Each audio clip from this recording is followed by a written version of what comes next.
Cet exercice est une application du cours sur la tension adaptée. Donc comment faut-il alimenter une petite ampoule ou une lampe? Sous quelle tension? Alors ça, vous l'avez dans une des vidéos qui est sur cette chaîne Le Labo Science. Donc vous pouvez aller revoir cette vidéo, sinon je vous explique. Alors, vous avez ici la tension nominale de la lampe. C'est la tension inscrite sur la lampe. C'est la tension sous laquelle la lampe va briller normalement. Voilà. Donc ici, si j'ai une lampe de tension nominale 1,2 volts, cela veut dire qu'il lui faut 1,2 volts à ses bornes pour qu'elle brille normalement. En dessous, elle brillera faiblement. Au-dessus, elle brillera fortement. Donc quand elle est alimentée en dessous de la tension nominale, on parle de sous-tension. Et quand elle est alimentée au-dessus de la tension nominale, on parle de surtension. Donc ici, cette ampoule, elle, il lui faut 3,8 volts à ses bornes pour briller normalement. Elle, il lui faut 7 volts à ses bornes. Et là, si vous regardez bien le tableau, on a la tension de la pile. Alors c'est souvent un exercice qui est fait à l'envers. Si on ne prend pas le temps de lire les légendes, souvent les élèves le font complètement à l'envers. Donc là, on va vraiment prendre le temps de lire les légendes. Donc ça, c'est la tension de la pile.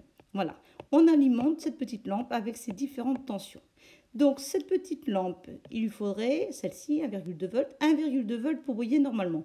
Ici, on lui propose 1,5 volts. Donc c'est légèrement au-dessus. Soit on dit elle va briller normalement, ou un petit peu fort. Voilà. Maintenant, pour cette lampe ici, 3,8 volts, elle, il lui faudrait 3,8 volts pour briller normalement. On lui met 1,5 volts. Donc 1,5 volts pour alimenter une lampe de 3,8 volts, c'est beaucoup trop faible, elle va briller faiblement.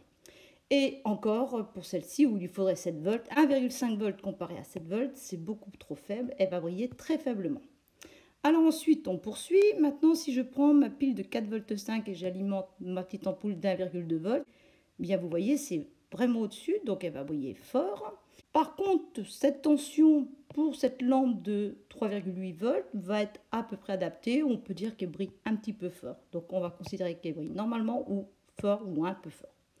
Ici, par contre, 4,5 volts pour alimenter une lampe qui lui faudrait 7 volts pour briller normalement, c'est trop faible. Voilà. Alors maintenant, on poursuit avec une pile de 9 volts. Pour alimenter cette petite ampoule de 1,2 volts, c'est beaucoup trop fort. Elle risque d'être détruite. Là, c'est à peu près sûr. Maintenant, pour cette ampoule de 3,8 volts, c'est aussi trop fort. Et pour cette ampoule de 7 volts, c'est aussi trop fort. Voilà, l'exercice est résolu.